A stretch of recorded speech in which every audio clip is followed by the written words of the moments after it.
Ang pamagat ng storyang ito ay ang pagpag. Mula sa lamay ay naglakad si Jennifer palayo.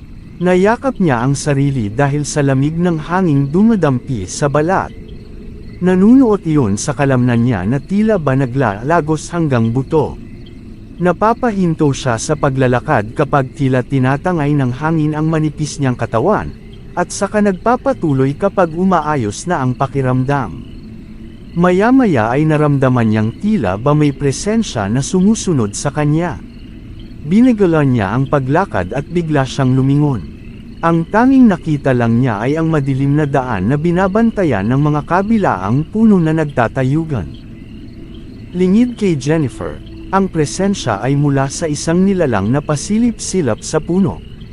Totoong sinusundan siya, binabantayan at inoobserbahan ang bawat hakbang niya.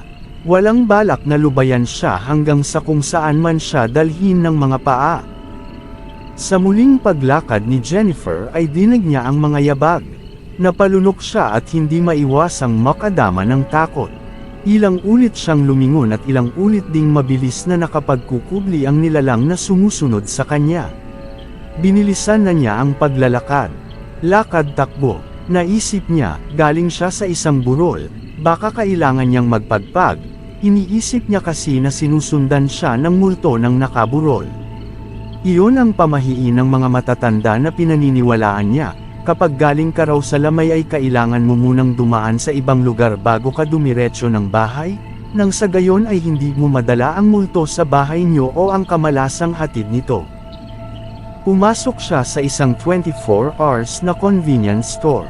Nag-ikot-ikot lang siya roon. Hindi siya makabili dahil naalala niya na wala nga pala siyang pera. Matapos magpalipas ng ilang minuto roon ay nagpasya na siyang lumabas. Lumingalinga sa paligid. Nakiramdam. Huminga ng malalim. Sa tingin niya ay hindi na siya susundan ng multo kaya't nagpatuloy na siya sa paglalakad pauwi. Medyo malayo-layo na rin ang nalalakad niya nang bigla siyang makaramdam ng takot. Hindi niya kasi maalala kung saan ba siya umuwi. Sapo ang ulo ay tinaktak-tak-tak niya yon. Piniling-piling, pilit inaalala ang tahanan. Tinatanong ang sarili kung nagka-amnesia ba siya. Nagpatuloy siya sa paglalakad, hanggang sa maramdaman na naman niya ang mga may ingat na yabag sa kanyang likuran. Hindi siya lumingon, pero nagsalita siya, "Bakit mo ako sinusundan?"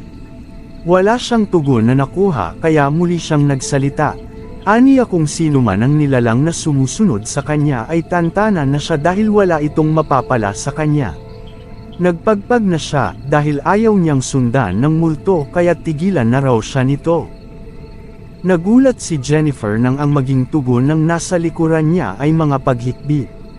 Napilitan siyang lumingon. Si Michelle, ang bunso niyang kapatid na 15 anyos pa lang habang siya ay 20. Tinanong niya ito kung bakit siya sinusundan ng palihim, at kung bakit ito umiiyak.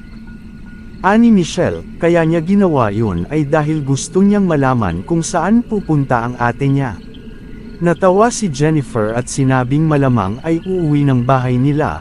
Ang weird nga raw dahil bigla niyang nakalimutan kung saan siya nakatira, kaya mas mabuti kung sabay na raw silang uuwi.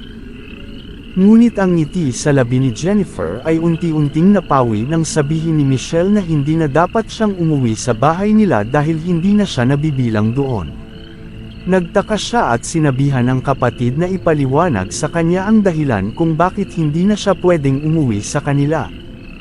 Nangingilid ang mga luhang ipinagtapat ni Michelle sa kanyang ate na ito ay isa na lang kaluluwa, isang multo, dahil namatay na ito kahapon sa isang aksidente.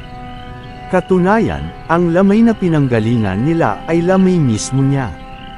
Dahil meron siyang third eye, nakita niyang bumangon ang kaluluwa nito mula sa kabaong at naglakad palayo sa lamay kaya't sinundan niya ito.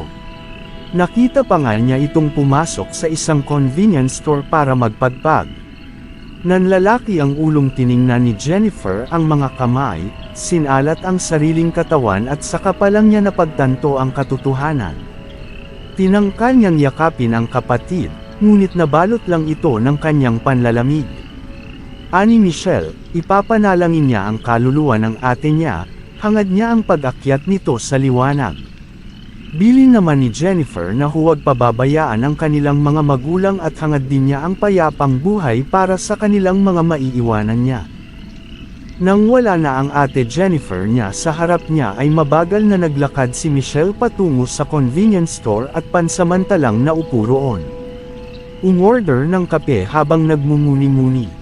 Napangiti siya sa isipin na nagpagpag doon ang ate niya, na isa na ring multo kagaya ng mga multong nandoon sa loob at labas ng convenience store.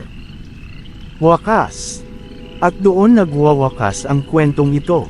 Please subscribe and like my YouTube para sa kwentong katatakutan.